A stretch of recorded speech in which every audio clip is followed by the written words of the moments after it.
Good evening, everyone. It's Sunday night teacher talk. We don't care if it's Super Bowl Sunday, especially if the Eagles aren't in the Super Bowl. So I don't care as much. But welcome everybody. So here's the gig. I don't know. I'm literally like, I just walked in the house from my run, day 56. I'm doing 365 days this year of running, and that's where we are now. Let me see this situation. Live chat. There we go. Happy Super Bowl Sunday, or as I, a Cleveland Browns fan, call it, just another Sunday. Yep. We're sorry for that. What's up, Karen? Leah Pratt. So I don't know. Here's the thing.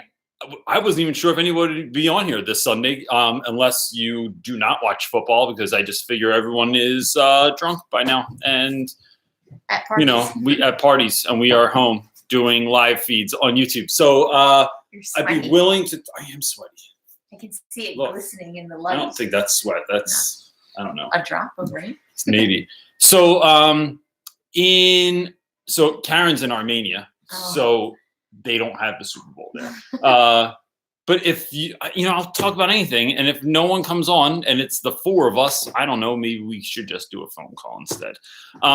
So that's kind of like what I'm thinking of. So look, if people are watching this as part of the rebroadcast, something I want to share that I think is really interesting is this Facebook group that we've created, which is, what is it called? Real Rap with Reynolds Teacher Talk or something like that.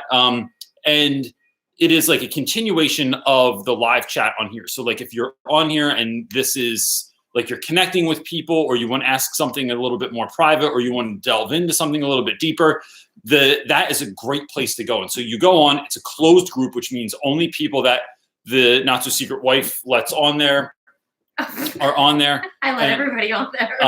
And so what that means is, what we're trying to cut out is like just companies coming in and like trying to sell their stuff. We're trying to stop. There's like no politics. There's no like, it's a space just for teachers, just for people in the world of education. And even if I think there's a senior in high school somewhere in America that's on there that wants to be a teacher. He wants to start talking about it now. Go for it, man. If you're in college, if you're a student teacher, if you used to be in education, like it's just a safe space for people to share ideas and ask questions and stuff like that. And it's been awesome so far. Like just love on there all the time. So yeah, it's exclusive. Yes, exclusive. Richard Royster, what's up, man? Who else am I looking at? This is everybody's watching the Super Bowl right now. Mm-hmm. So what else? Yeah, should I talk about my other thing? What's the other thing? With Adam Malcolm? No, not yet. Why? He knows. You can. Richard Royster mowed his yard. First of all, the fact that you even have to mow your lawn in February is mind-boggling to me. Yes, 3 days ago, polar vortex. Yeah, I went running in a t-shirt and a sweatshirt just now, and that is. The other day I had three pairs of pants on. I had my manitards on and two pairs of sweatpants. Let's talk about what our kids are doing right now. Our kids, if you live in the city, right out my door, we have 3 steps that go down. My children took all the snow from the block that they could still find, put it on the steps, so it's just filling in the steps and making it smooth, and then they are sledding down to the street. So there's literally one strip of snow left around, and it's on my stairs and shooting out into the sidewalk that the kids try not to go in the street and get killed. Yeah. So the job of the person not sledding is you need to stand in the street and make sure no one's coming, and then the other person can sled down the steps. So, it's ridiculous. City living right there. It's kind of looks like Home Alone a little bit. That scene from Home Alone. So Jules, what's on? Richard Royster said leaves mostly. So look, if there's anything, I mean, everyone on here is always on here. And so I'm, Well, maybe you can talk something about not necessarily teacher talk. What would you like me to talk about? I'm saying maybe they have questions that are not teacher talk related. Do you want to talk about teacher talk stuff? Hell no. You can talk about that. You're going to do that. I don't know how to even bring it up. Just don't bring it. Okay. You just don't know what you're gonna do. So, gosh, let me ask you this question. You can just think about it now. For those of you that have followed me for a while, like I know Tracy's been following me for a while, Leah Pratt's been on here for a while and stuff like that. Hale's teacher's on here too. So I am wondering, since this is like a focus group, and you don't have to answer this now, but I got approached the other day, did a phone call with someone the other day, and I got asked to write a book. And so I've been asked to write a book a bunch of different times, but I'm just like, it's not like my jam. But what I'm realizing, the more I do YouTube, Instagram, all this stuff, like putting all this content, is that it's somebody's jam. Like it is really something that like people, like that's how they consume information. And so like, if that's the gig, then I'm going to do it. And so what it became was, writing down notes for the last 2 days of like stuff that like how to focus what I've learned into a book. And I'm not like, so it's a weird thing, first of all, to create a YouTube channel about yourself, but then to write something, you feel like you need to have the audacity to actually think that you know something to write a book. So I have that audacity. I have in certain areas of my life, a lot of confidence. In other areas of my life, I have zero confidence. So if you could message me or leave a comment or you could email me or whatever, if you've ever heard about something that you wish people would talk about in education that they don't, or you've heard a story of mine that you think has been sort of powerful, I think most of what I think I would write about is stories. I don't share a lot of stories of individual students of like things that have happened over the years online. Like I just don't put people's stuff out there. That something about that feels weird, but something about putting into writing where I can really control the narrative and like edit it and really look at it more than once, feels safer to me. Mm-hmm. And it wouldn't be about any students that I currently have. It would only be students that like have had in the past and then touch base with them, of course. But like, that's kind of what I'm thinking about lately, and it's like consuming my brain. Richard Oyster saying, question for CJ or anyone, what are one of the most important work-related apps you use, other apps you find invaluable outside of work? For work, I use, aside from social media, ZipGrade, I really, really like. I'm not real big on, in my ideal world, I would not do multiple choice tests at all, ever. I think multiple choice tests are good because they're a fast way to check for understanding, but they're also like, what else would I say about them? It is what you're going to see on the SAT, on in Philly, it's the Keystone test. Like that's our state assessment. So like ZipGrade just allows me to grade things in a way faster form where you just like scan your paper and it's like a Scantron, but it's like instantaneous. It grades it and it captures the student's name. You can have them divided up into periods and stuff like that. So, and I didn't have to learn how to do it. It was like a 60-second learning curve or something like that to be able to do it. And that's really useful to me. I know a lot of people that use Quizlet. I don't use a lot of technology. Not all of my students have phones. So, more of my apps are like getting ready for the day. Like the Calm app, I really like. I like Headspace for meditating in the morning. I'll use occasionally, but that's it. And I have the Power School apps because we use Power School, and Audible if I want stuff for students that I think have a really hard time reading. But that's it. I don't use anything else. Flipgrade, I've heard a lot about Flipgrade. Planboard, I'm not sure what Planboard is. Flipgrade, PlayPosit, MyFitnessPal. Yeah, I have a running app too. Well, now I bought a Wife for Life got me a Fitbit for Christmas, so I use that for writing now. Summer Tate said, please write a book. Process though. I like Zoe's comment. Where? Zoe. Oh, the one that's moving. Oh, I would definitely appreciate a book. I feel like real life stories in that format help illustrate why you do what you do in the classroom more. Yeah, 100%. Is that pronounced Zoe? That was Zoe. There's no Y on it. It's an E. Zoe. You're asking the wrong person. When I it don't know. comes to I'm the wrong vowels in this person, too. house, none of us. Michael Sylvia is saying, hey, Reynolds, what's your greatest hits of cooperative learning activities? Looking to beef up my literary analysis discussions with the 9th graders. Would love recommendations of activities that work. So greatest hits of cooperative learning activities. It depends on what I'm doing. So like this week, we're doing imagery. And so one of my favorite like activities to do around imagery is there's a really great poem called A Finger, Two Dots and Me by Derek Brown. And it is so packed with like really great imagery. And he got the idea from, this is kind of the longer version of it, but like we got the idea of, I believe it was a father and son laying in a park looking at the stars one night. And then the father it was in the newspaper, killed his son and then committed suicide.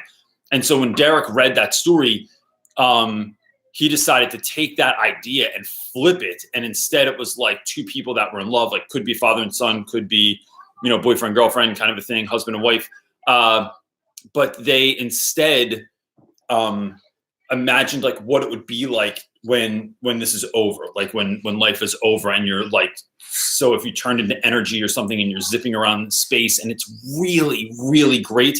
And so to do that, I let the students lay anywhere that they want, all over the floor, in my room, on the tables, on the windowsill. We turn down the lights. And the only rule is you're not allowed to talk because you're going to break the suspension of disbelief for someone else.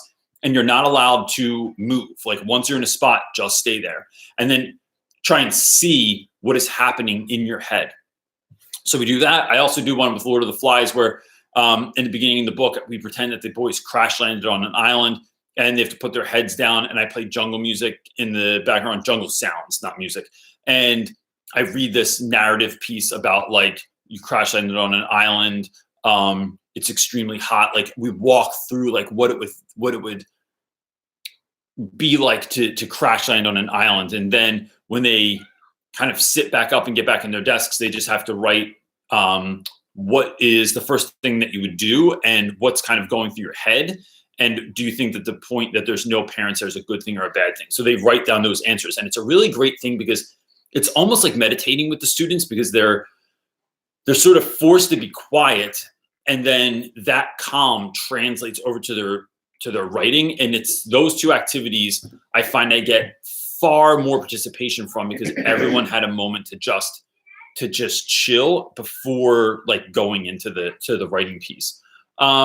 Other than that, I like a lot of I like making posters and stuff like that. I like projects in the classroom for anything. I think you can do this with just about anything. You essentially just take a worksheet and turn it into a poster where it's this large like poster board size paper. I have tons of it in my room, rip it off, give it to a group, and they have to like chart it out and write all of their answers on there. I just find that kind of stuff gets the kids up and moving and standing and writing and working together. And when you're standing against a wall, I had a teacher tell me this one time that taught math. And she said all of her work, as much as she could, was written on the whiteboards. And in her room, all she had was whiteboards across the front and whiteboards down the side. And that was it. She didn't have any other classroom decor in her room. And the reason for that was she wanted the students at the board doing their work because it did a couple of things. One, it made it so she could see right away like what people were doing and if they were doing work. Two, it got the kids out of their seats and they were standing. And three, it cut down the line of sight for other students. So they weren't looking at one another. They were simply looking at the board, and they could maybe look to the left or right to talk to someone, but it cut out the rest of the audience in the class. And she could just stand in the center and see like how everyone was doing, how they were progressing, what they got right, what they got wrong. And I just thought that was fascinating. And if I could do that on at least one other side of my room, I think I would do that a lot more, is have students out of their seats. I love that stuff. Anything else? What are your most popular? Wait. That one. The first one. Oh. On the top. Oh, okay. Sorry. So Karen is saying, what are your most popular YouTube posts? Would they flow together as a book?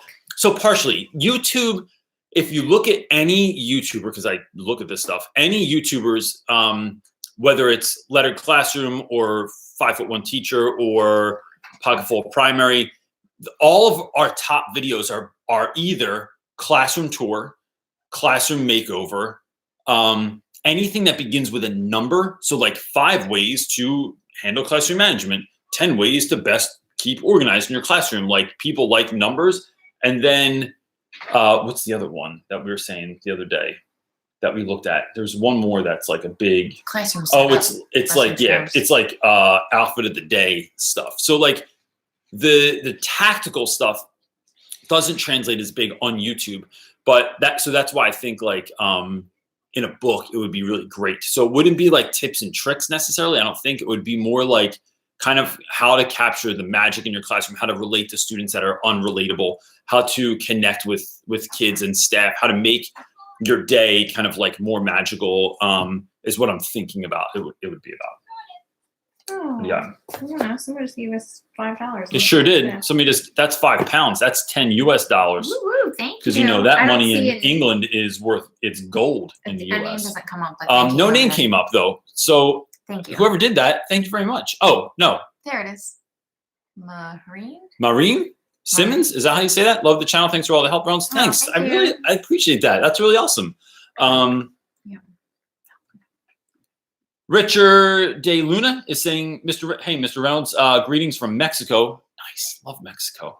I think that the most difficult kids to work with are the middle schoolers. Do you agree? So I think all students are difficult. I think the reason middle school kind of gets a rap for that is the same that like 9th graders do also. They are going through such a huge change in their lives, right? So like, I think, a couple of things there. One, depending on the type of school that you're in, 7th and 8th graders are probably at the top of the food chain in their particular school, right? So like you're getting that confidence of being like the oldest kids. I think also your body's going through a lot of changes, like puberty is a real thing. And when you start going through it, you are moody or angry or anxious or energetic or whatever. But there's that wrapped up into it too. I think more than anything though, it is kids not blindly following what their parents and other people have told them their whole lives. So they're looking for their own voice, right? I think that's why around that age, you start seeing kids like wanting their own haircut, wanting to dress the way that they want to dress, like dyeing their hair, having mohawks, getting dreadlocks, like whatever it is. That's the first time you usually start seeing that, where you're listening to music that's your own. You're watching TV shows that your parents go, I don't understand this. This show seems dumb. And you're like, that's right, Mom, because I'm like badass now or something. I think that as teachers though, I love that age because it's both the end of that childhood innocence. So you still get to tap into a little bit of that stuff. And you're also having the opportunity to guide that voice, to tell them like, it's okay. Like talk about it, share those ideas, like be different than everyone else. Awesome. But how are you going to do that? In like I guess like a responsible way. Like you're not like, don't just go out and like start doing dumb stuff, like trying drugs and drinking and stuff. Like how else do you find your voice? And then knowing that your voice is okay. You don't have to have anybody else in your class that agrees with you, but your voice is okay. So I think that's part of that also, but that's it. Is it a notification? Oh, for when that goes live? Yeah, so if you didn't get a notification for going live, if you go on the channel, there's a little bell at the top, hit the bell, and then that will send you a notification every single time. And then just make sure your push notifications are set on your phone or your computer so that pops up. So yeah, if you had that set up and it didn't do it, I'm not really sure why. That's weird. Kristen Ivanova. Yeah. That's it. I'm going with it. Ivanova. She's like, just call me Kristen. No. So when do you recommend applying or letting your school know that you're interested in a teaching position? I'm a para now, but I desperately want to be a lead teacher again. I would just bring it up in conversation. Like, I don't think that there's like a good or bad move, but what that's going to do is put you on their radar. And then just lean into that. Just make sure you're being helpful. I think, Steve Martin, one of my favorite quotes, probably one of my favorite quotes of all time, definitely my favorite Steve Martin quote is, be so good they can't ignore you. And so when you're a para somewhere, like, you need something extra, you need someone to chaperone the dance, go on the class trip, do a little bit extra work, come in a little bit early, stay a little bit late. And then without asking for attention, I just think like showing up a little bit, like making sure people see that. And so I think some of the ways you do that, two really bad movies that I'm going to pull from, and one is because someone referenced this the other day and made me think about it again. If you've ever seen Legally Blonde with Reese Witherspoon, there is a scene where she's going for a job and her resume is on pink paper and she has some kind of like, was it perfume right? Sprayed on it. I love, like, I'm not saying you should hand in a pink resume, but that's up to you. I just think that scene in that movie showed me that like the importance of like setting yourself apart and doing something like special and over the top. And then the other one is, what's it called? The Intern, I think, with Robert De Niro, right? It was like Robert De Niro goes to work at like some hipster startup company or something, but where and he's older. Yeah. I love that. And so the reason I love that so movie is, but he finds the white space, right? He finds like in the movie, there's a table that has like all this crap all over it. That people, it's essentially like the junk drawer of the company. And the boss hates it. And every day she walks by and she sees it and it annoys her. And he's attuned enough to realize that that's something that bothers her. And then he takes care of it. He doesn't ask for congratulations. He doesn't tell anybody that he did it. But word gets back to the boss and that puts him on the radar. And I think all schools have those things. So what is that thing in your school that needs some care or attention? And like, what could you do to like, to fill that white space, and then you stand out. So that's how I would start doing it. So then they know what you're looking for, but then they see that you're trying and doing cool stuff. That's the same question that I just answered. Dude, are you even doing your job right now? Come on, yes. Girl. Can you believe it's still light out right now? No, I know. I thought the same thing earlier. It's crazy. And it was like 50 degrees today. It felt like summer. Like when it's been 0 degrees, 50 degrees feels like, man, the kids don't even need shirts on today. Well, all right, that would be weird. But yes. Summer Tate is asking, have you ever had a student or students that was so disruptive, rude, and ruining the learning environment of others that you had to transfer them to another class? I'm trying not to have it get to this point. Yeah. So I've had students where like I just cannot figure them out. And I feel like I've exhausted all my resources. And at that point, I think sometimes the change is good. So it does not come down to whether or not you, Summer, are good enough of a teacher to keep that student in. It's what's best for the student. And so even when my school's ever like asked a student to leave and go somewhere else, right? Part of me hates that. Part of me hates when a kid gets like, no one's ever gotten kicked out of our school, but they like strongly recommend that students leave so that they don't have that on their record, right? And what I think of when I think of that is like I've met teachers over the years that are like, yo, we got to kick this dude out. We got to kick this guy out. We got to kick this kid out. And I'm never for like kicking someone out. I'm for, where is the student going to do best? So like maybe this just isn't the spot for them. Maybe my class isn't the place for them. Maybe they need something different than what I provide. And because I don't have to be the best teacher for everyone. I could try to do my best, but sometimes it's just not a good fit.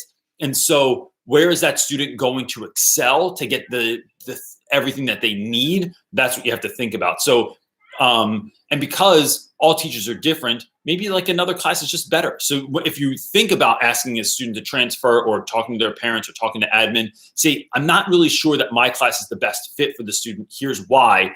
And then do a little research and maybe talk to another teacher and say, this teacher has this, and this in place. It might be better. They might have smaller classes. They might have a cooperating teacher in there, something along those lines. That's what I would bring it down to. So it's never your inability. It is what's best for the kid. Elena Asher is asking, what do you think is the hardest month to be a teacher? January is just about killed me to get through. So what's that?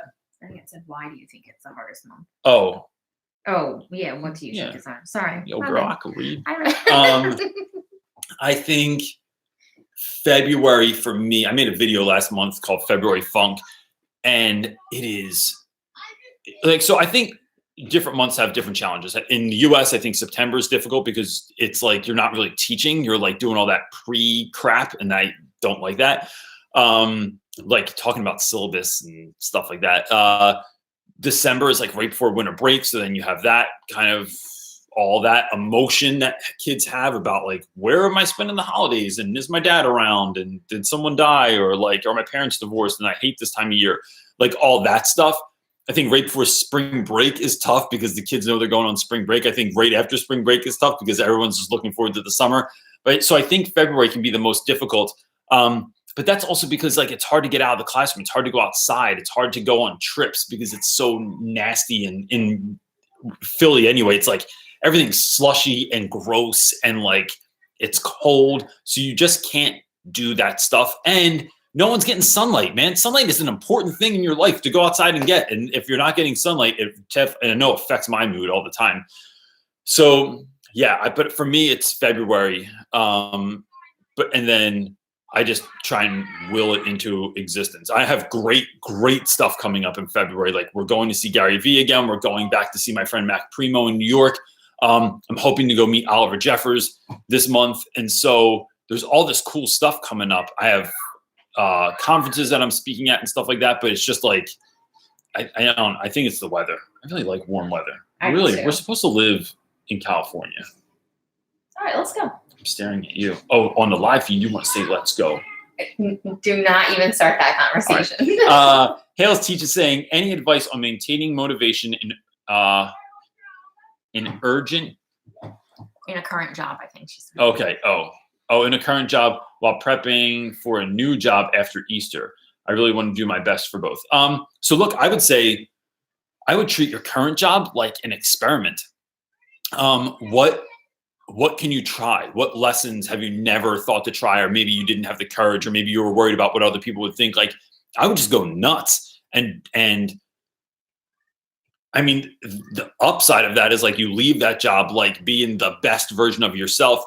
The second is you could totally fail at something and it could be a flaming disaster. But I just think that that's a good practice to get into. And I don't think that you're like leaving that school with a disaster, but you are learning to tap into that place that allows you to be better than ever.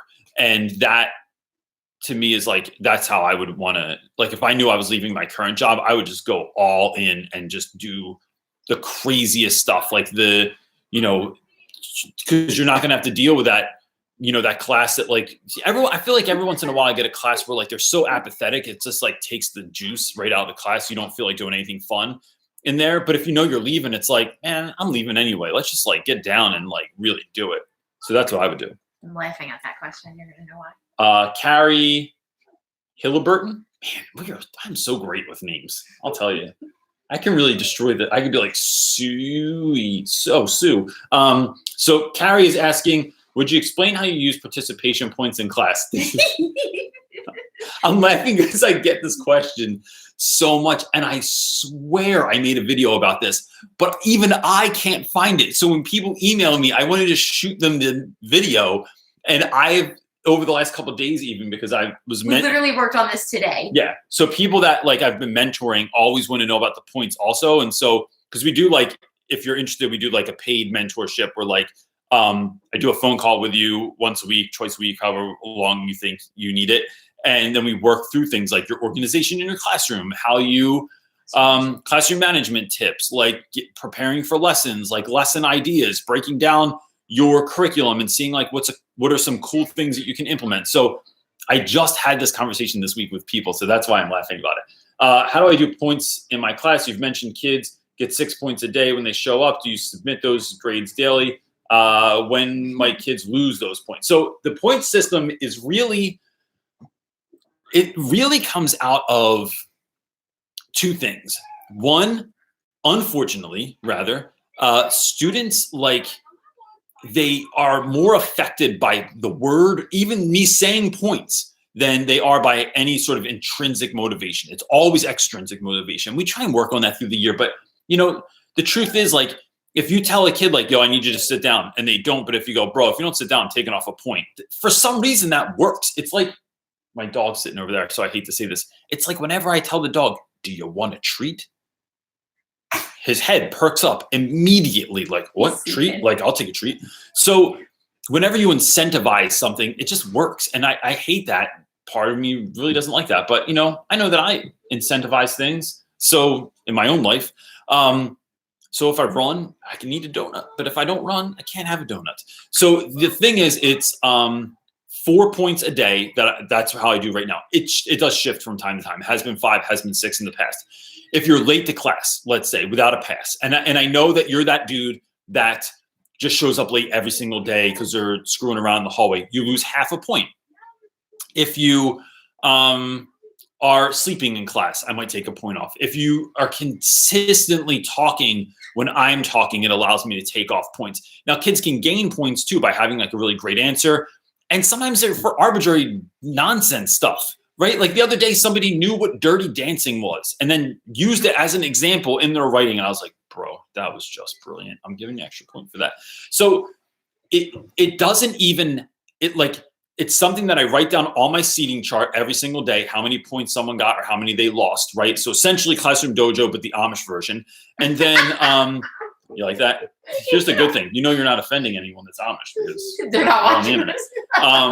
this. So you're recording that stuff, and then at the end of the week, it goes in out of 20 points, and it allows kids to see for each week what they got as a classwork grade. The other thing that I like is that some kids really try hard. They have good questions. They participate all the time. They really want to do good work, but it's the assessment piece that really gets them down, right? Like they just have a hard time like doing homework well. They'll do it, but it's not done well. The tests are a struggle for them. This gives those kids, the kids that like to share, the kids that like to further the conversation, a chance to, what you're doing is weirding me out. Is like it gives those kids a chance to gain points also, and I like that. It's that works for them. So those are my reasons that I do that. Summer Tate is asking, would love any advice on how to deal with a student who consistently interrupts, uses profanity at me, steals, and does little work. I think, gosh, it really depends on the kid, but I would say my go-to would be creating a log of what's going on with that kid so that it's not like, I hate, look, in my own marriage, a long time ago, I have stopped keeping a record of the things that I thought were wrong, right? So I used to, when we first got married, it was like, if we got into a fight and I was like, you always do this. And then my wife would be like, I don't always do that. When have I ever done that? And then I'm like, well, on the 3rd of January, you did this. And then on the 4th of January, you did that. Like I knew the date, time of every single infraction that happened, right? And so I now more naturally do not keep a tally of wrongdoings that people do. So it's hard for me to do this as a teacher, but I really think it's necessary to make sure you're creating write-ups, to make sure you're keeping the record. Because if something does go down, if it does come to a head, you have that record or admin has also to be able to say like, look, your kid has been written up 20 times in the last several months. These are usually the problems, and there's something concrete there. That's the first thing I would do. Second is pull somebody else in. Find a teacher that gets down with that student, or at least that student will really listen to, or admin that would do the same thing. And I would sit down with 2 or 3 other people and with that student and formulate a plan. Look, this is what we're noticing. We want you to do the best that you can. Are you playing in the snow? Is it still snow? It's gotta look like a water slide at this point. So I think that is like another thing that I would do, because it takes it off your hands. We as educators are a community, right? We are not the single person. And I'm not saying Summer would ever try and be this person. But like, I just think that too many times movies have lied to us, books have lied to us, where they've told us that you have to be the one and you have to handle it. And that every teacher, like, look, the bottom line is that as educators, we became educators to to teach, not to be cursed at, not to coerce kids into wanting to learn, right? Like if you become a gym instructor or like a physical fitness trainer, you are working with people that show up, pay you money because they want to get fit. As teachers, it's essentially people being dropped off the gym that don't want to work out, that you're being told that you have to make them healthy. And it's like, how? They don't want to get on the treadmill. They don't want to lift weights. They want to sit in the corner and eat free Tootsie Rolls at the front desk if you go to Planet Fitness. And, that's it. They don't want to do this stuff. So it's like, how do you get them to do that stuff? And it can be really difficult. So I think pulling in from your community of educators and trying to formulate a plan together puts you in a position of offense, I think, than defense, and doesn't make you look weak. It makes you look like you're willing to say, hey, look, this kid needs something more than what I can offer. How are we going to do this? Like, let's work together to figure that out. My buddy Tracy Pinter is saying, I had three former students charged with murder this week. The same murder. Tips on turning this into a teachable moment. Students are talking about it and related to suspects. I would say, look, this happened with us last year. There was a murder in Philadelphia, and a former student of mine that didn't end up graduating from my school or anything, but like he was in my class, was part of that situation. And so I think, the 5 students that got shot last year. We lost 3 students. I think there was 5 of them shot altogether. I think it becomes a space where you can just talk about it. Create a safe space so students can share their viewpoints on it, and so that you can have an actual conversation about it or argument about it either way. I find that I had a student last year, one of my students was killed. One of his very good friends came into school, was really, really upset. And the kind of kid that is really good at holding the front, but he couldn't. He was crying in class one day, and his mom decided that she was going to get therapy for him. And therapy in the community in which I teach doesn't exist. And there's what's that? Yeah. But therapy is seen as a sign of weakness. Like you're, along with vulnerability, along with all that stuff. And so I remember hearing another student, I was sitting in my room. I don't know if they don't think I'm listening sometimes, but this kid goes, what do you mean you're getting therapy, you little bitch? That's only for pussies get therapy. And so I just remember thinking what the hell? We need to set this straight. This has to be something we actually, I don't usually saying language like that on my channel, so I apologize if that offended anyone, but it was a direct quote. So it's something that I think we have to show students that 1, we are dealing with that anger too. 2, there's those feelings are going to come up, and they're not going to end at the end of the week or the month or the year. They could be ongoing. So it's good to share that stuff, to feel like there's a safe space to talk about it.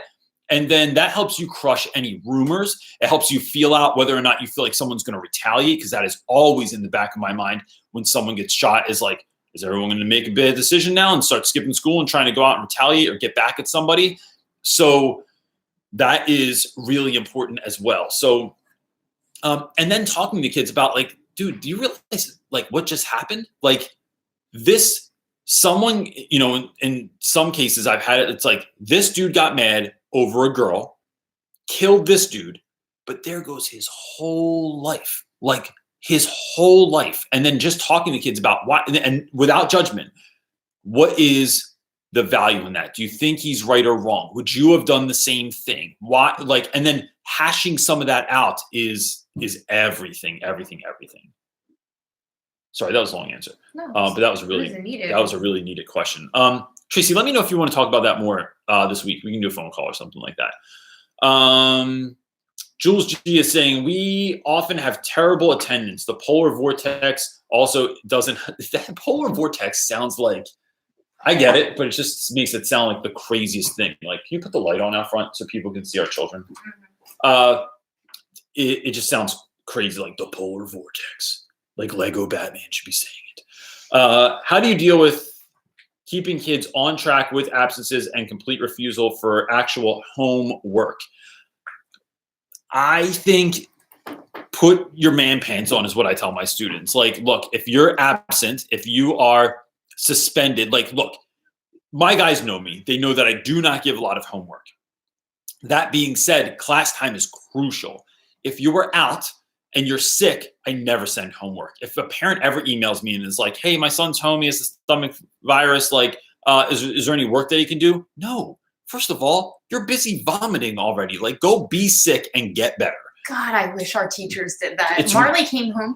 Our daughter was out with a fever and a sickness for 4 out of the 5 days. She was really, really sick for a whole week. And all her homework came back and I was like, nope. And I just threw it in the trash. Because as a parent, I'm just not doing it. Like, that's ridiculous. She's just getting over a cold still. Like, colds last like almost 2 weeks. Yeah, like, and when you're a little body, it's not like you're an adult. Yeah, no. But I had a student a few years ago, I feel Kenyatta. like I'm the parent that all the teachers complain about. Kenyatta was a kid that, like, look, and I'm not saying I'm not better than anybody else, but I got along with this kid, and he was the kind of kid that most teachers did not like. He was in that skateboarding accident, fell off of his skateboard and went head first into the side of a car, like dented the car. And he's a big dude. He's like if a Ninja Turtle was riding a skateboard and fell head first into a car. He was out for a month with a concussion. Came back to school, and there was a new teacher at our school, and she was pissed off that I didn't give him makeup work. She had heard that I was just like chalked all of those grades, put in excused for all of them in the grade book, and then just let him start from scratch. It's like, if you're out for a month because you were hurt or because you were sick, like, I'm not giving you extra work. Like, just start now. Like, you're not going to pass the year or fail the year. Like, you might fail the year because you don't do any of that makeup work. But it's like, you have ongoing work. To go back and finish all that is just nonsense. Now, look, with the temperature, I think you need to email me. Like, you email me or create a Google Classroom or something along those lines. I've in the past had Instagram accounts I've put work on, Twitter accounts I've put work on, Facebook accounts I've put work on.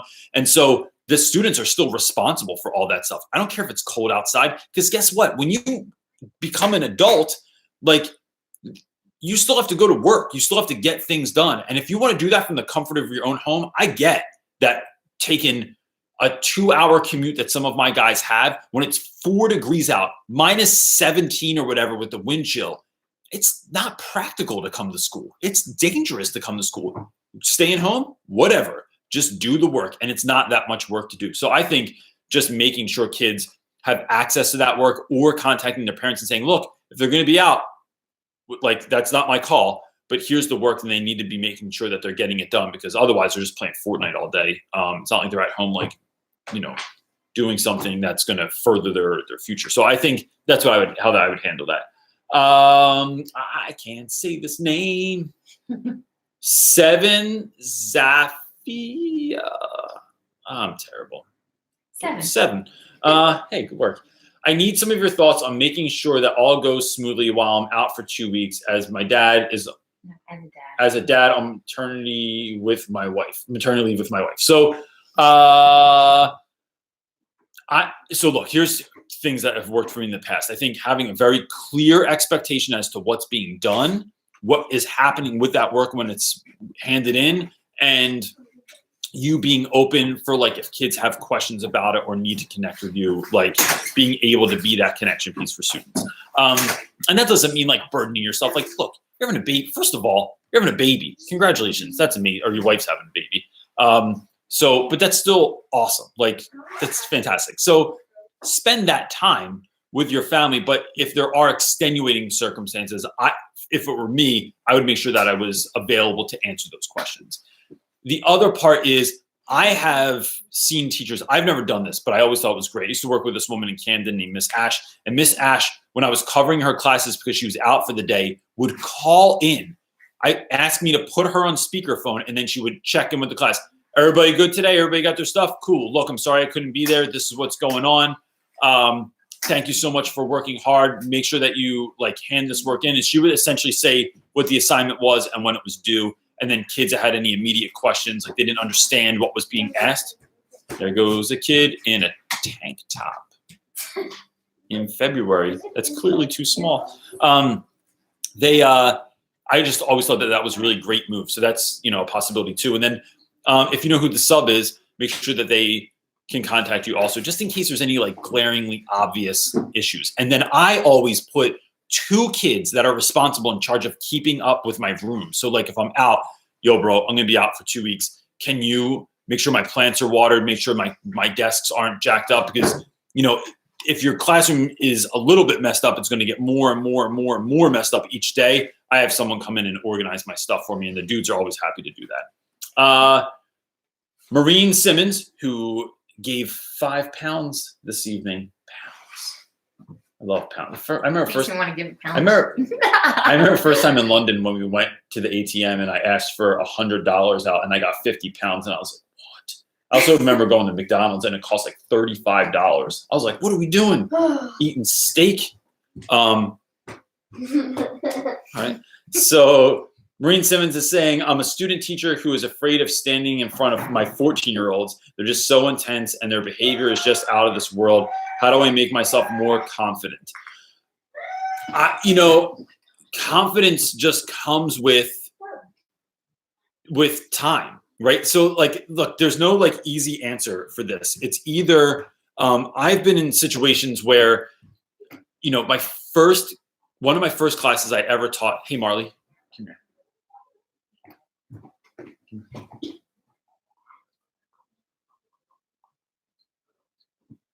Cool.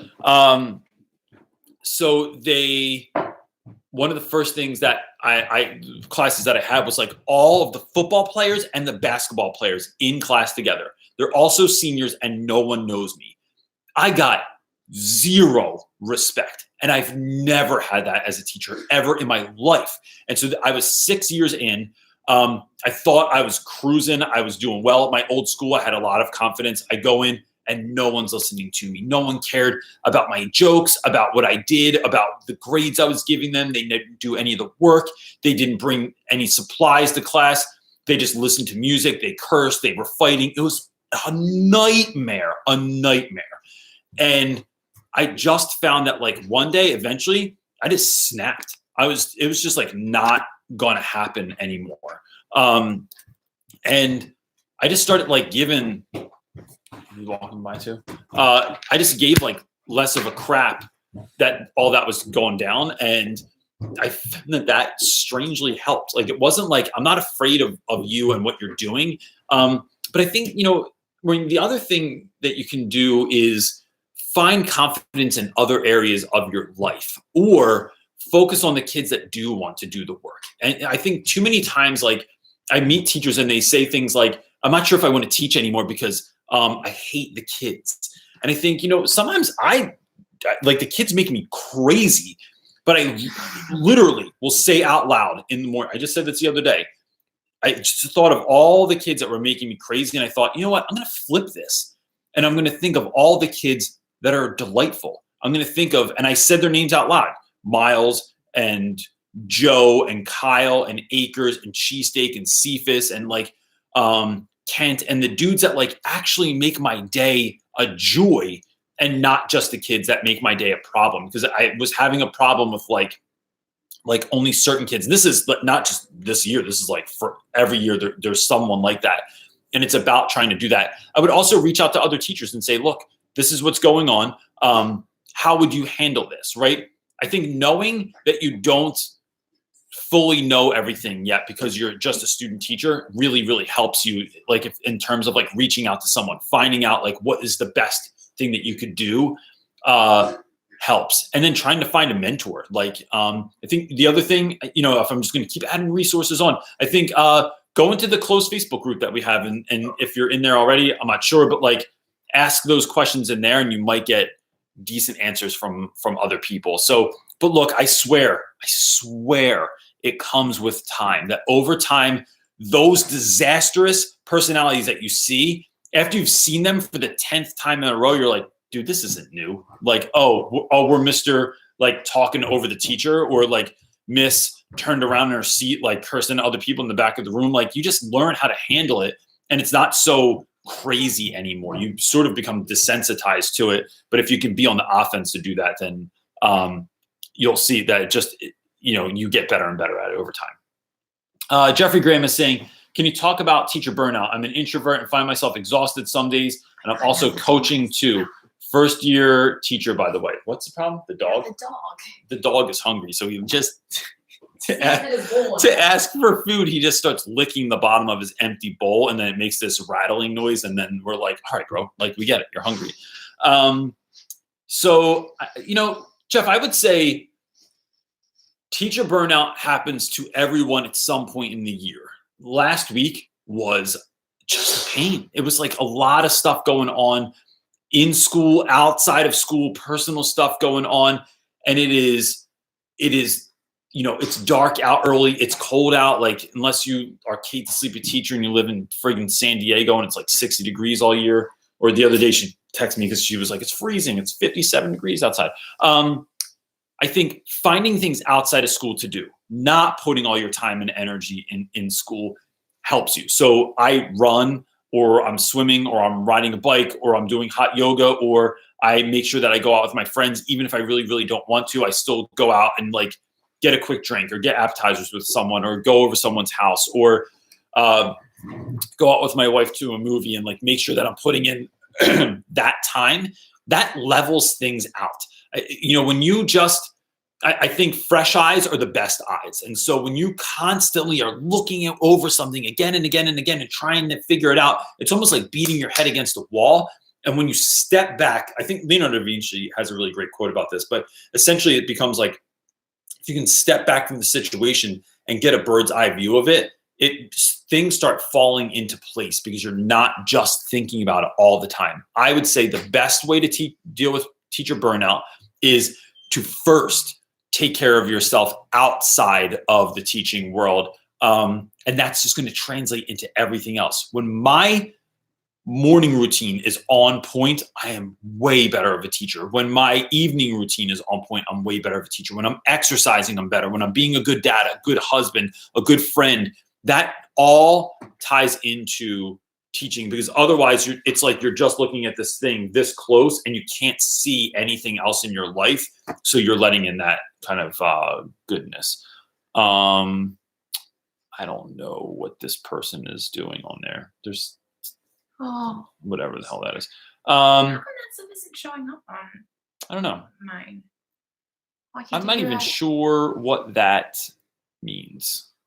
Anyway, Freddie Garnham? Freddie is asking, I'm a student teacher and I'm struggling with my time management. Any suggestions? Yeah, don't recreate the wheel, man.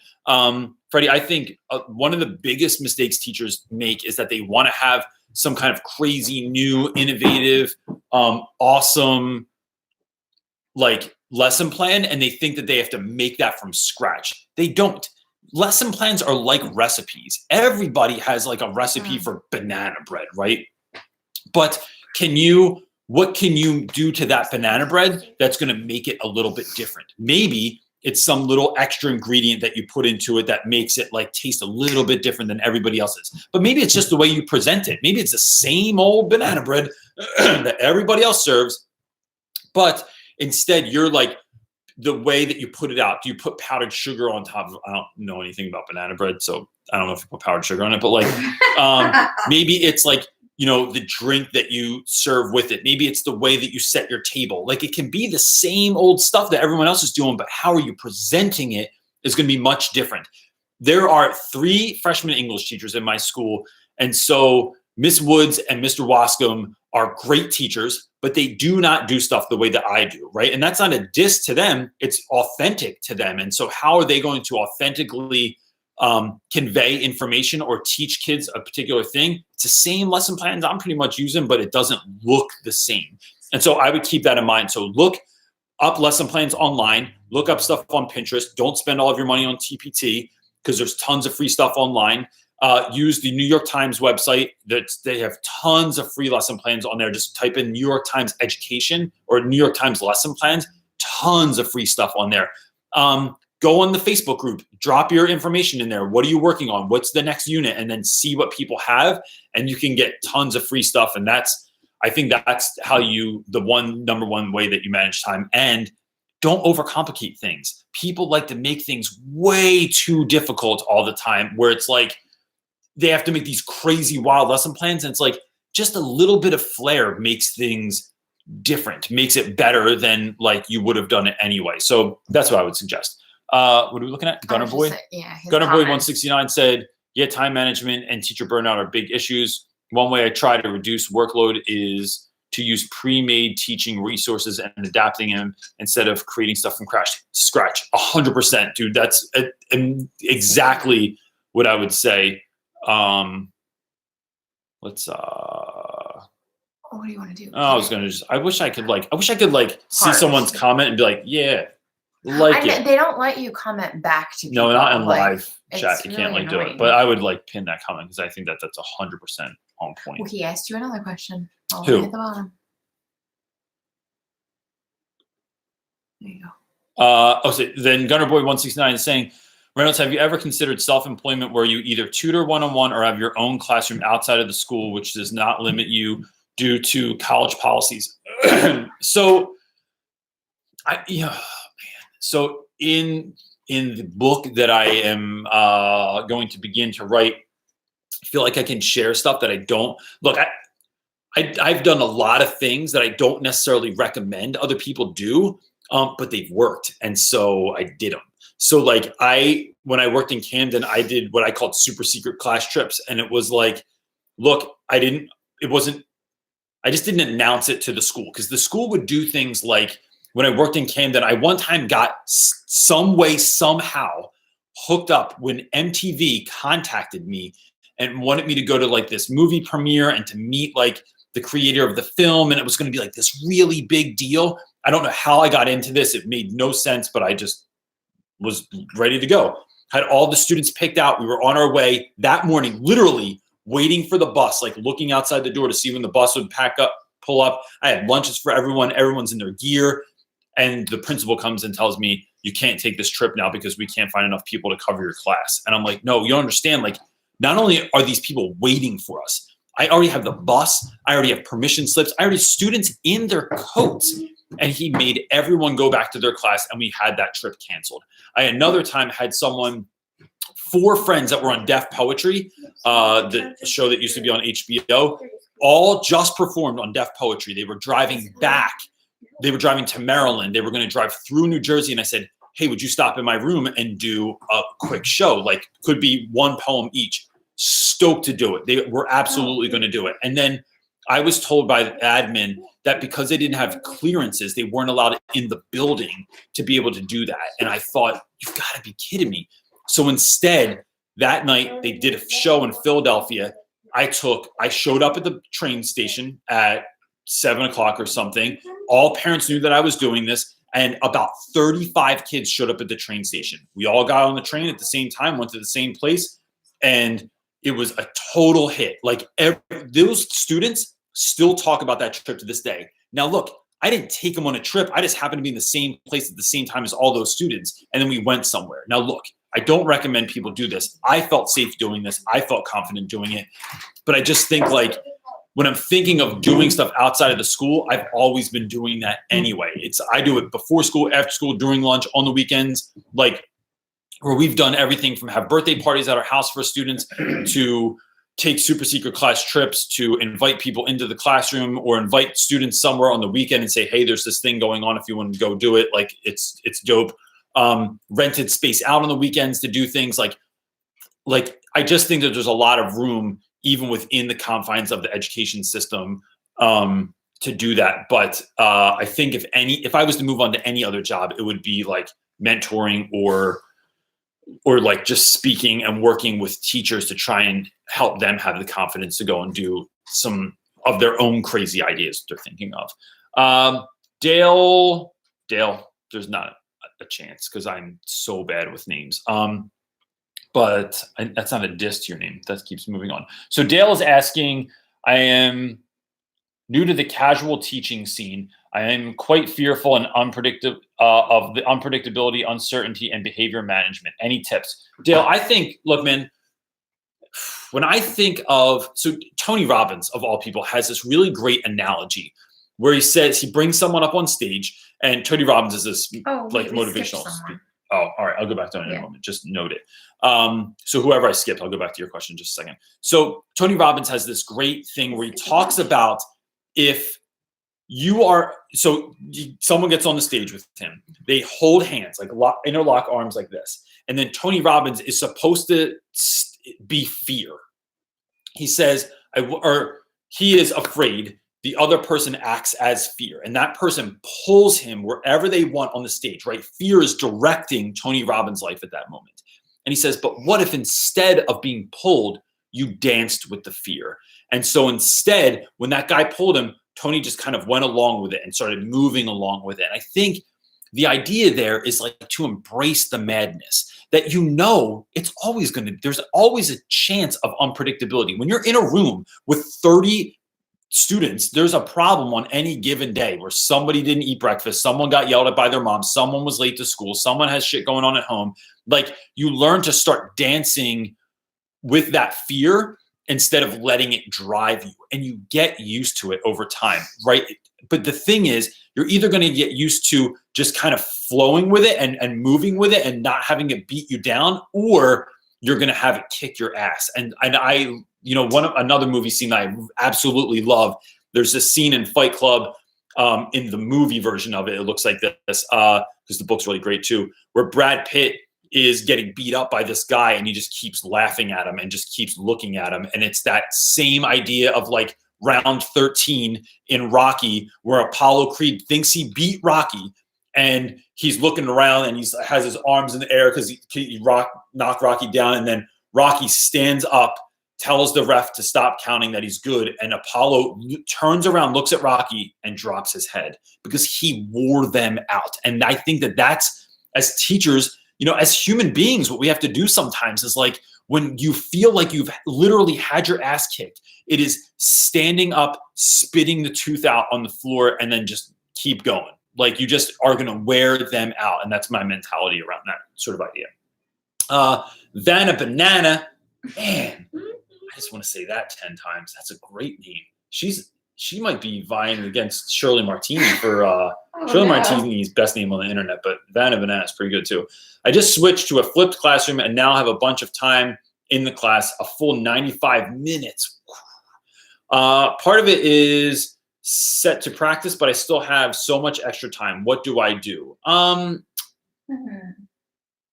don't. So I'm not sure. So I'm not sure. Like is it time with students, or is it? Yeah. So flipped classroom is like the students do the homework in class. They do the classwork at home. So a lot of times teachers will like make videos and the students go home and watch those videos, and then they kind of like learn the lesson on their time. So they're not doing it in class. I'm wondering, Vanna Banana, how much, like, is there any space to do projects in class or to do any kind of independent study, right? So whether that's independent reading, where students are allowed to read whatever they want, or to delve into something else a little deeper. So we've done lessons in the past where students either assigned a topic or allowed to pick a topic, and we have to approve it because they can't just pick whatever they want, because everyone always like gravitates toward the same thing, or it's like not challenging enough. Then the students research it, and then their job is to teach it to the rest of the class. So that could be anything from grammar or punctuation usage to like how to have the best argument, to like just a topic that they're interested in and they want to teach the rest of the class. So that would be something that would be interesting, and it's empowering the students and saying like, look, we have this extra time. How about you guys start teaching other people? Because the best way to learn anything is to teach it. And I think that it would also give the students a sense of like ownership over the class. Like, they get to do what they want to do. Shane Ridge is saying, why do teachers ignore students when they ask for help and try to fail them even when the students do the work? So Shane, that's a lot of question there. But I'm going to say one. So I'm supposed to tell you, Shane, that teachers love their students and they would never try and do something like that. But we all know that that's probably not true all the time, right? I think all the people that are on here and in this chat might be able to answer that question in a number of different ways, because I think they all do. Like, I think we all gravitate towards one another because we don't want to be that teacher. Why do they do that? Look, man, I'm going to say a lot of it might come from teachers Beat are down. human also. And when you get beat down by the school system, when you get beat down by parents, when you get beat down by students, it's hard to get up. It's hard to have that feeling to be able to stand back up and actually keep doing the job. It's like being in an abusive relationship. And it's not always the students and the teachers, but it's the system. It's the being fed like what you're supposed to teach, told no enough times that you're like, I don't want to be creative anymore. I don't want to do anything cool anymore. I think that's what it comes down to. And so I think I lost that question. I wanted to see it again. Fail them even when the students do the work. I would ask the teacher that, but I wouldn't ask them in a blaming way. I think the best way to get information from people is to just be curious and say, hey, can I talk to you sometime at lunch? Like, I'd love to just like pick your brain about a few things, and then say, look, this is what I'm noticing, right? I might be wrong, right? So that's why you're saying you're noticing this, but you're not saying you're right all the time. All right, Christmas pajamas. But you're saying, this is what I'm noticing in class. Like, I feel like I'm doing the work. I feel like this is happening, but I'm failing anyway, or you're not grading the work. Is there a reason that that's taking place? And then that gives the teacher like a reason or a way to answer that back. Now, you don't want to do that when they're doing something or when they're with someone else, right? The worst thing you can do is when my kids ask me like, dad, but I'm like on the phone with the mortgage company. So be mindful of that, but I would just go in and ask. I think, look, bottom line is, Shane, your whole life, your success in life is largely predicated on your ability to have uncomfortable conversations with people, whether that's in your marriage or in work or anything else. So going and asking, but asking from a place of curiosity and not a place where you're trying to crush someone, I think is the best move. Dale is asking, no, I already answered that question, dude. Oh, you did? Yeah. We skipped around, so now I'm all lost. Now you're lost. Matthew Keene? Matthew Keene is asking, long time lurker. Love the vids, Reynolds. Keep it up. Thanks, man. Lurker wasn't that in like Scooby-Doo or something like that? No. The lurker. There's a profile we know with the name of Lurker. Is there? Oh. Stop. Yes. Matthew Keene is asking, I recently did a week of observation and wasn't sure what was appropriate. The majority of the time, the kids were independently reading and working on laptops. The teacher let me help a couple of kids, but what should an observation really, what should an observer really be doing? I think just taking notes. I think when I'm interested when someone comes in, because it's hard to give someone a total glimpse of like what your class looks like in just one day, because you could be doing any number of things. So I would say write down questions and just, again, like not like damning someone or like questioning how they teach, but just instead questioning how they teach.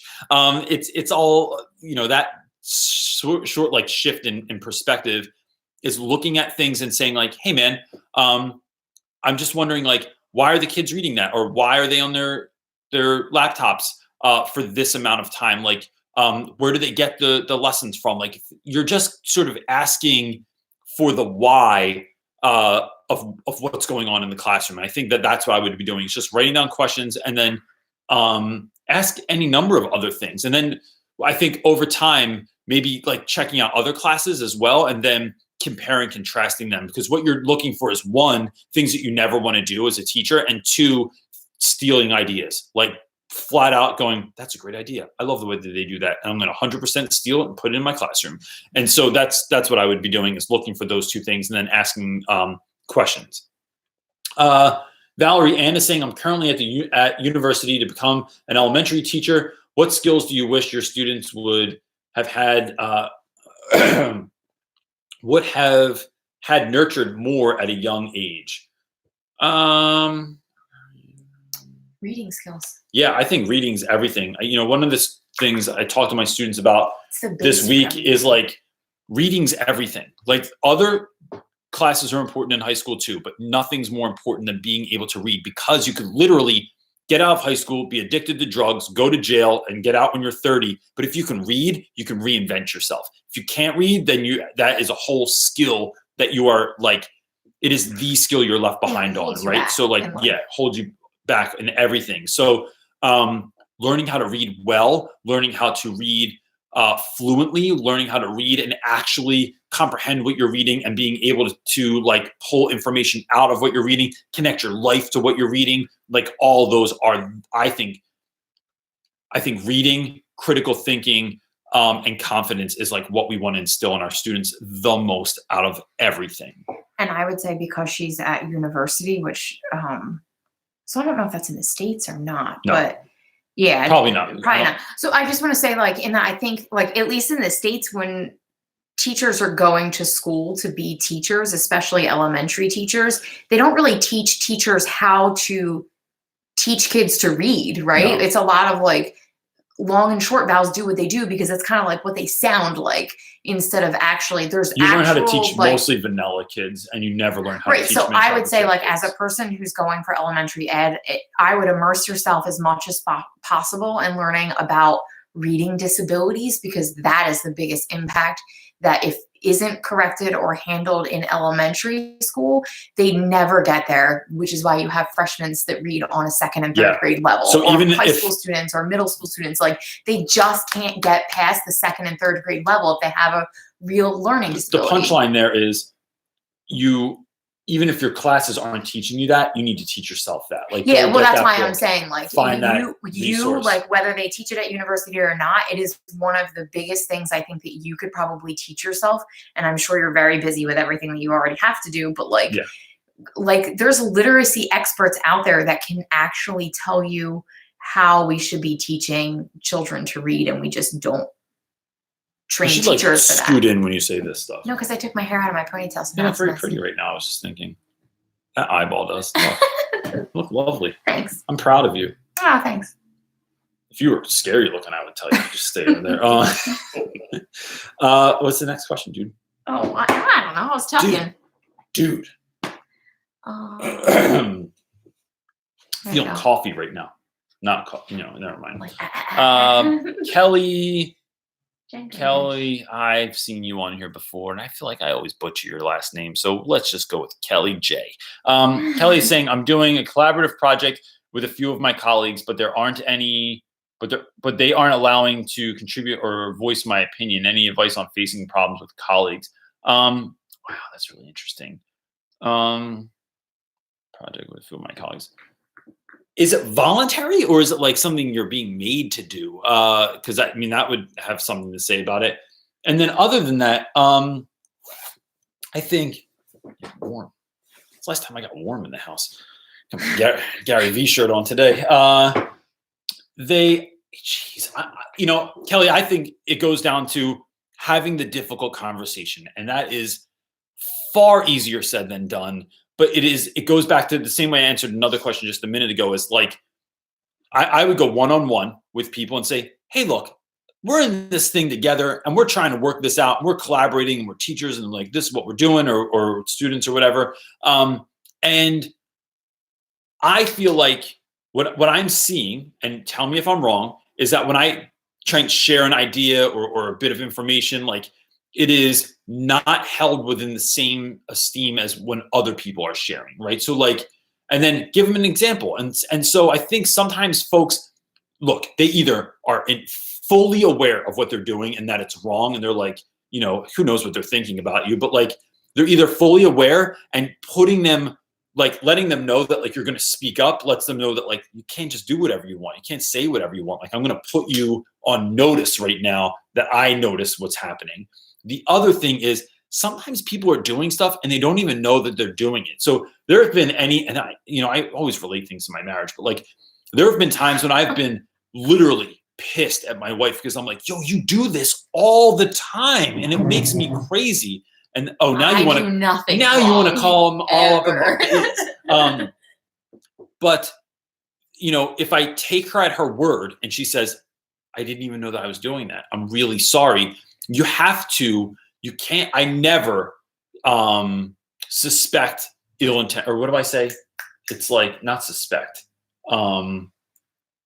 Like if you tell me like, no, I'm not mad at you, or no, I don't hate you, or no, I wasn't doing that because you were a woman, or because you were a man, or because, you know, like if I have to take them at their word every single time. And then I just go on like they were telling the truth. What is the word that we say all the I don't time? know. Speculate. Yeah, I don't speculate about anything, but I will say, this is what this looks like. I just want to make sure that we're good. And I think learning, sort of callousing yourself to being able to have hard conversations is like one of the ways to find success in your life.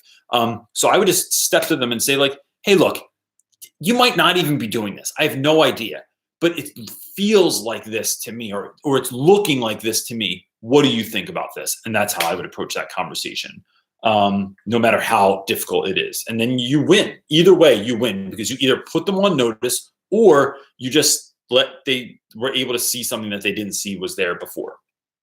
Timmy Gamer is saying, great profile picture there, man.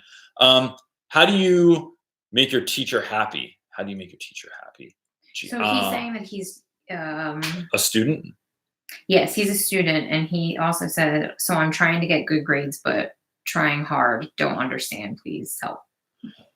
Talk to your teacher. Yeah, I think the best way to like get down with a teacher is to show that you're genuinely interested or genuinely concerned. Things that teachers hate is like when I have, so I don't do extra credit and I don't do makeup work, right? I might do extra credit on the front end and say like, hey, if you hand this in early, I'll give you more points. But there's never like at the end of, right before like progress reports come out, or right before report cards come out, there's always that kid with like a 19 that's like, oh, is there any work that I could do to like bring up my grade? And it's like, bro, you haven't cared at all. Like, I'm not going to give you makeup work now, because that just means more work for me. And you're not learning anything. You're doing work to hand in, but you didn't like learn the material. And I think going in on the front end and just telling the teacher like a couple of things, like, hey, I just wanted to see like if there's anything more I could do. And then also telling that teacher what helps you to learn. Like, are you like, do you learn by listening, right? Or do you learn by seeing things? Do you learn by doing things? Do you learn by talking to other people?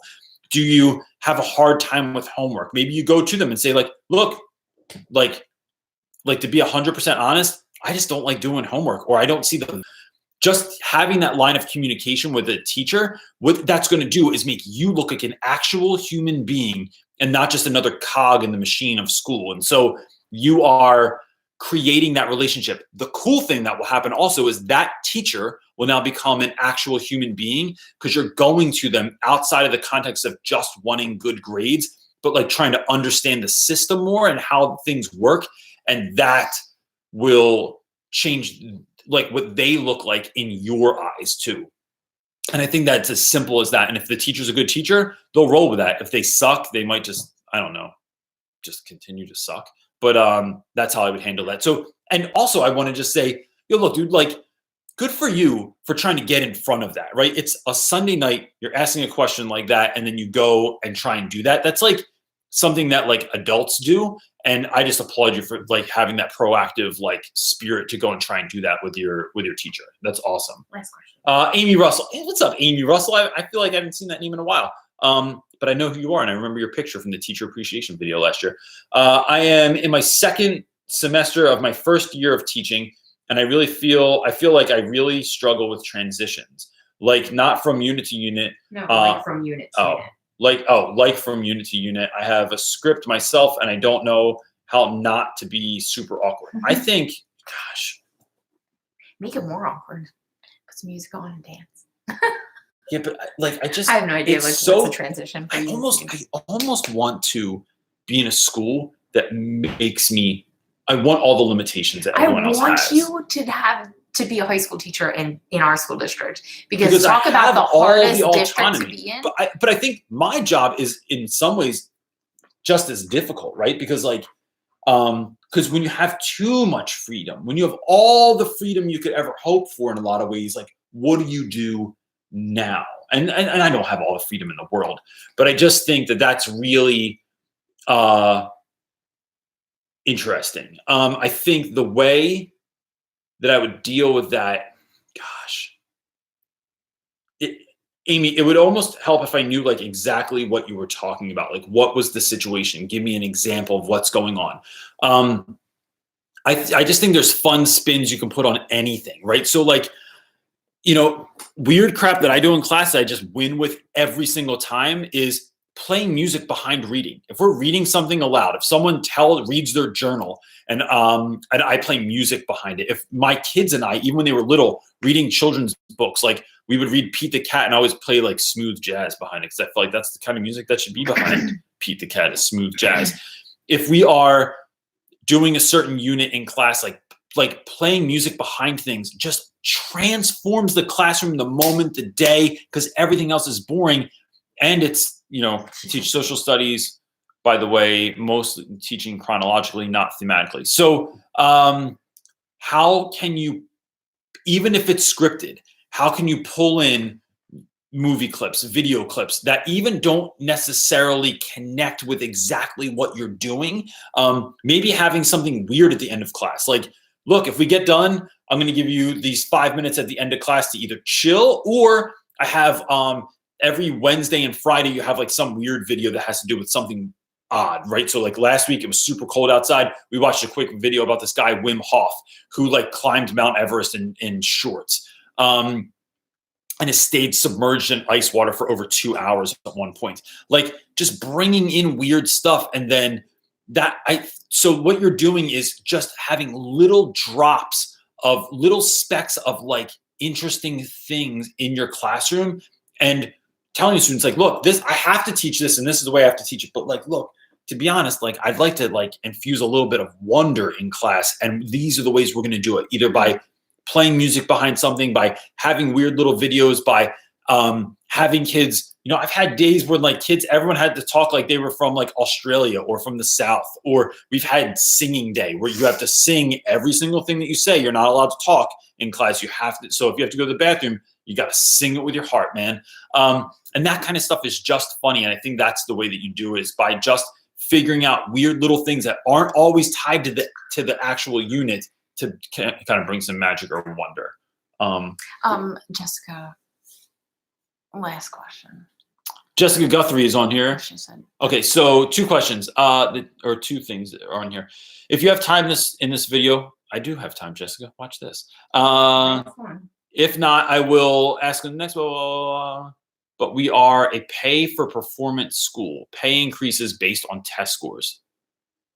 Look how excited I am about this already. And I'm nervous because my students don't test well due to ESOL issues and test anxiety, etc. So once scores come, not only do I feel bad, but they feel bad about themselves. Look, you know, first of all, gosh,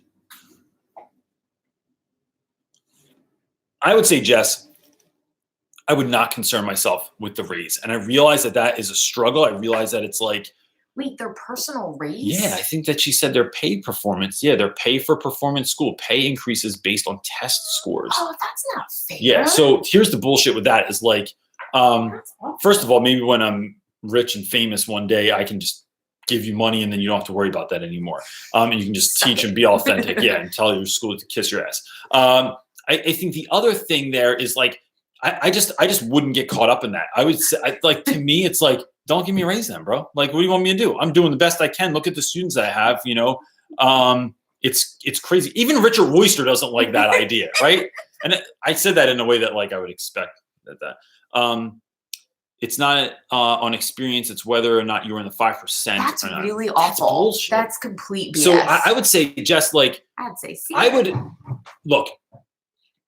I think the reason you don't let that even enter your mind or your heart is because then you start teaching to the test, and then you're solely concerned on that. I would triple down on student engagement. I would triple down on wanting the class to be the best class ever. The way you deal with test anxiety is by just making the class the greatest class in the world anyway, right?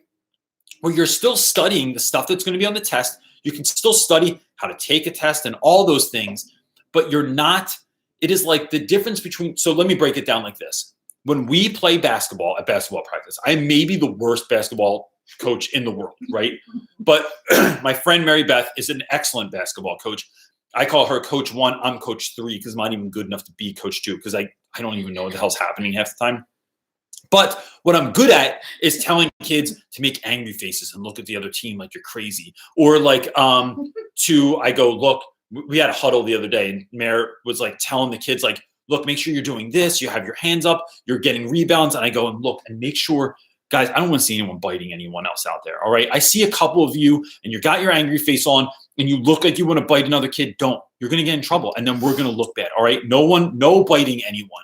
And then all the girls always look at me like, what are you talking about? Like, we wouldn't bite anyone. And so I feel like here's the lesson in that is that I want to have more fun than anyone else. I beat down anxiety by handing papers out with my tiny little hands that I stick into my sleeve, by having a hand on a stick, by blowing bubbles. Like, we're still learning all the same stuff, but the environment is more like a circus than it is like a mental hospital and or jail cell, right? And so I think that that's how you do it. And then you find out what your kids' strengths are and what their weaknesses are. And then you hyper focus on that and you hope for incremental growth. You try to move the needle as much as you can.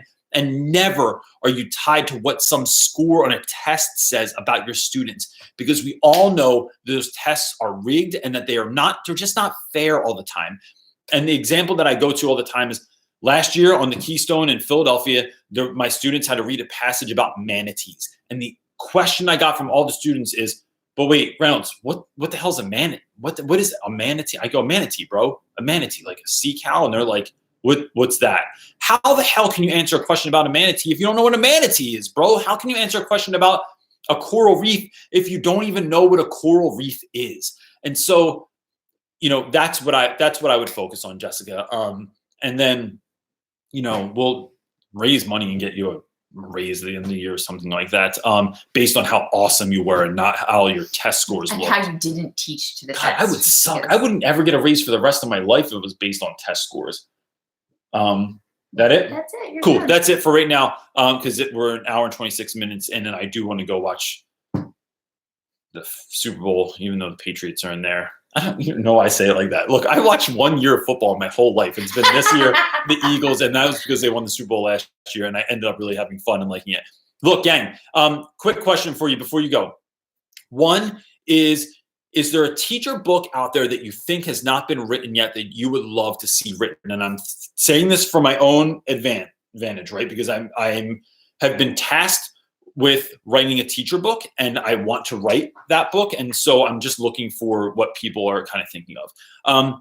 Two, if you haven't done it, look, if you want to keep this conversation going, I really think that the Facebook group, it's something I made, right? Real Rap with Reynolds Teacher Talk Facebook group. It's a closed group that I rarely even post in because I have 1,000 other things going on, but it's like all of you finding your way in there, leaving really great stuff, asking questions, getting answers about really things that are close to your heart that you're not sure what to deal with. And it is a safe space in which to do that. And I love it. So everyone, I hope you have the greatest night ever. And if you live in the US, good luck with all of your students tomorrow after they've stayed up too late watching the Super Bowl tonight. And if you live somewhere else, well, I don't know, enjoy Monday. And that's it, right? Yeah. All right, gang. Thanks for being here. And we'll see you next week. Peace. Awkward ending when I got to hit all these different buttons to end the show and they're